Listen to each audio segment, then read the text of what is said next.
Yo, what's going on YouTube, and welcome to Goal Line Hockey. It's your boy Kevin Forte, and we are looking at the Vegas Golden Knights today, as despite a season of a little bit of upset, they were hoping to get to the Stanley Cup final, potentially win that Stanley Cup this year. They unfortunately did not do that, but some of the adjustments they've made this offseason, they may be in store for another amazing season as Kelly McCrimmon and Pete DeBoer continue to make adjustments to this roster. We'll be taking a look at some of those in this video. If you like what we're doing here at Goal Line Hockey, want to see the latest news around the NHL, make sure to give this video a thumbs up and a subscribe down below, and let's take a look at the Vegas Golden Knights.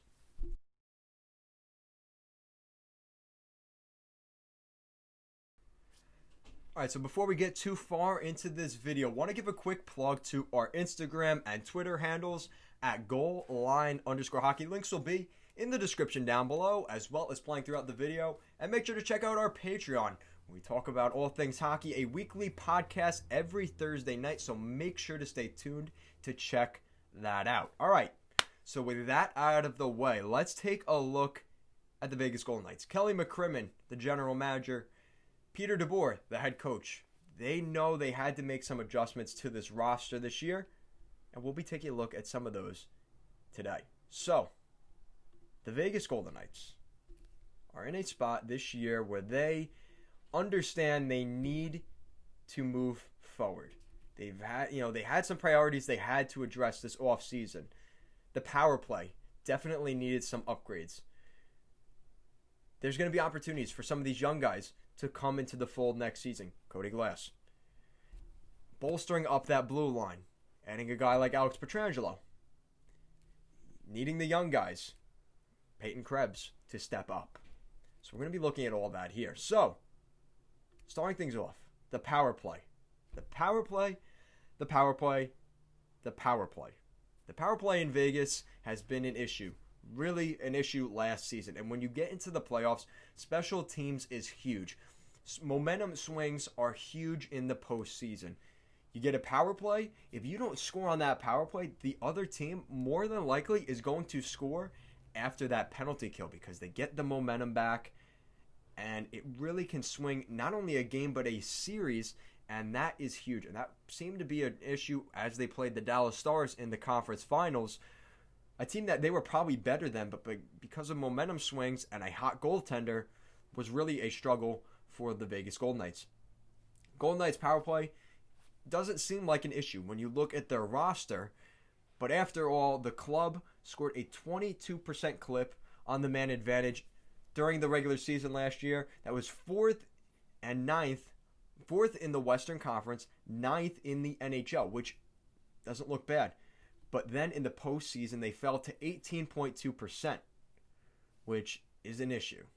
And that is well behind what we saw in the Dallas Stars and the Tampa Bay Lightning, who eventually became the Stanley Cup finalists this season. Pete DeBoer actually came out and had a comment. He said, Tampa scored at least one power play goal every game against Dallas. While our scoring went cold in general, a power play goal a night in any of our games would have made a difference. And that's because it normally does. Goals are hard to come by in the NHL. I think it's become more easy over the past couple of years as we've seen the sticks get better, and the goal scoring has definitely gone up since the early 2000s and in the 90s. But the NHL has definitely made it a point of concern to score more goals. And if you could get a power play goal every game, not saying you're going to get that every game, but it made a huge difference for the Vegas Golden Knights, or the Tampa Bay Lightning in the Stanley Cup final. So it's going to be of utmost importance for the Golden Knights moving forward. Plenty of spots for the Golden Knights. Now, let's just look at their roster, guys. Okay? Their top six looks lethal. But then you start to move down, and it's a lot of young guys coming in. You've got Marchessault, Carlson, and Riley Smith on the top line. No changes there. Max Pacioretty, Mark Stone on the wings, and the youngster Cody Glass, their first draft pick back when they were an expansion team in Cody Glass. Kind of a gift that they were given, but again, a solid player that they desperately needed. Alex Tuch, Chandler Stevenson, and Nick Waugh on the third line, and then Will Carrier, Tomasz Nosek, and Ryan Reeves in the bottom six on that fourth line for the Golden Knights. Defense: McNabb, Alex Pietrangelo, Alec Martinez, Shea Theodore, Nick Holden, and another youngster in Zach Whitecloud. So the Golden Knights are definitely looking a little bit different this year, and we talked about it. They needed some upgrades on defense. They felt internally Zach Whitecloud was an upgrade over a guy like Derek Engelland, which honestly I would agree with. And they had to go out and make a big move in the offseason, and they were able to do that. They were able to bring in Alex Pietrangelo, the big fish on the free agent market here in the 2020 free agency class. They signed him to a big contract this offseason, one of the bigger contracts we saw this year. They signed him to now again, he's 30 years old, right shot defenseman with a no-move clause. Remember all that? $8.8 million per season over the next 7 years for Alex Pietrangelo. That's a pretty big contract. 7 years, $61.6 million over those 7 years for Alex Pietrangelo. 8.8 on the cap hit per season for Pietrangelo. But this is a good defenseman and a huge add that they needed to get. And we look at the Golden Knights as a team that should make the playoffs in that Western Conference, especially with how weak the Pacific is right now. They've got a solid group, and they have a window opportunity now with the lack of, let's call it, contenders in that conference. This is a good opportunity for them to really go off and win, and they know that. That's why they added guys like Mark Stone. They added guys like Pacioretty. They added guys like Pietrangelo. They added guys like Alec Martinez, and most recently, a guy like Robin Lehner, who we'll be talking about later. So addressing the defensive issue was huge for them, and they're going to start to rely on their depth, as we talked about. With Pietrangelo coming in, that's a huge upgrade. And it's funny because a lot of you guys in the comments, when I was talking about the potential of Pietrangelo going to Vegas, you guys are like, no way he goes to Vegas. They don't have the cap space. They're not going to sign him. He's not a good fit, this and that. Now, we don't know if he is a good fit. That's a true point. But you look at what Daily Faceoff, they give you the ranking of that defenseman overall in the NHL at that spot. Alex Pietrangelo is listed as the fourth best right shot defenseman. Number 5, Shea Theodore as the right shot defenseman on the second pair. So, guys, Vegas has a really legit second line pairing. And with Martinez's experience, he's got some cups in there. Pietrangelo, some cups in there as well. Up front, you've got that experience with a guy like Riley Smith, who's been in the NHL, Mark Stone, Pacioretty. This is a really solid Vegas team. But wait, there's more. We look at what they have in the pipeline, and there's even more for the Vegas Golden Knights, guys. There's even more.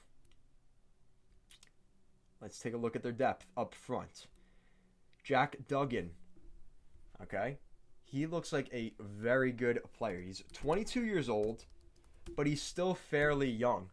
And I think this is a guy that they are hoping becomes a legit NHLer long term for them. Now, there's a guy, he's from Rochester, New York. He's 22 years old, played with the Chicago Steel, played in Providence College last season, 64 points in 34 games. This kid's legit. A former 5th round pick back in 2017.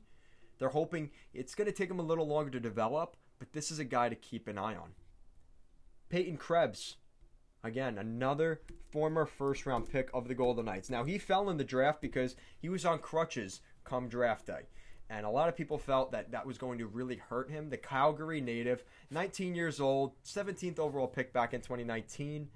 With the Kootenay Ice last season, he put up 60 points in 38 games. He's only 19 years old, guys.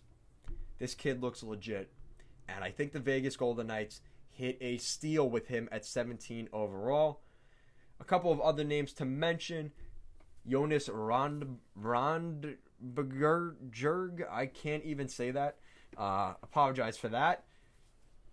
Lucas Elvenes, Dylan Sakura, Keegan Colasar from Anaheim. So there is potential with these guys. And let's look at the blue line. You still have potential in guys like Connor Corcoran, Caden Korzak, Nick Hague, Jacob Bischoff, Dylan Coughlin. So the Vegas Golden Knights have some depth throughout the roster, and they're going to see some of those guys potentially need to step up next season. Now, I think they're going to be playing with the Chicago Wolves of the AHL. Oh, God. All right, put it in the jar. Messing up the AHL names. They will be playing with the Henderson. What is their team? The Henderson somethings. God, how did I forget that? They had some really cool name, but the Henderson team in the AHL, they will be playing with them next season. Guys like Peyton Krebs. It depends. I think because of the whole COVID situation, it's going to depend for some of these guys if they go to the AHL next year or if they can go to the NHL. Now, I think because of the circumstance, the Canadian leagues may let these guys go sooner. But again, it depends on the scenario. I think they're going to bring up Peyton Krebs. I think he will come to the NHL roster. I think we could see another name, a guy like Jack Duggan, be in that conversation as well. But if not, he will be going up between the NHL and the AHL in Henderson. He is 22. He's past his, and he's an American as well, so he didn't go through the CHL, so he will be playing in Henderson. So this is exciting, guys. I think the Vegas Golden Knights have the depth. I think they addressed some issues. They did lose Stastny, which I think for their center depth does hurt them.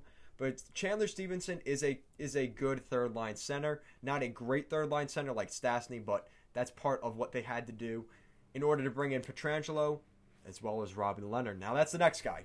They bring in Robin Lehner to be I think he's going to be the starting guy for the Golden Knights. This was a golden opportunity. Golden Knights. Pun intended. 5 years at $5 million per season for the 29-year-old Robin Lehner. He's shown the potential to be a good goaltender for the Golden Knights. Past seasons with the Islanders, not so much with the Sabres, but this year with the Blackhawks as well. So I think there's a lot of potential out of Lehner. He's 6 years younger than Fleury. Fleury has $7 million over the next 2 years. They're going to find a way to hopefully move that out. They tried it. It didn't work. So they're going to stick with Lehner and Fleury moving forward. But Lehner is the guy in between the pipes. And I really like what the Golden Knights have here. I think this is an exciting roster. I think DeBoer and McCrimmon together have built a really solid team here in Vegas. And I think they have the potential to do something really special over the next couple years. And this year, their window is open. And we'll see if they can continue that. So guys, let me know in the comment section down below. Do you think the Vegas Golden Knights will be a Stanley Cup contender? Do you think they get to the finals? Heck, do you think they win the Stanley Cup? Let me know your thoughts in the comment section down below. And if you like what we're doing here at Goal Line Hockey, we want to see the latest news around the NHL, make sure to give this video a thumbs up and a subscribe down below. Thank you so much for watching, and let's go Knights.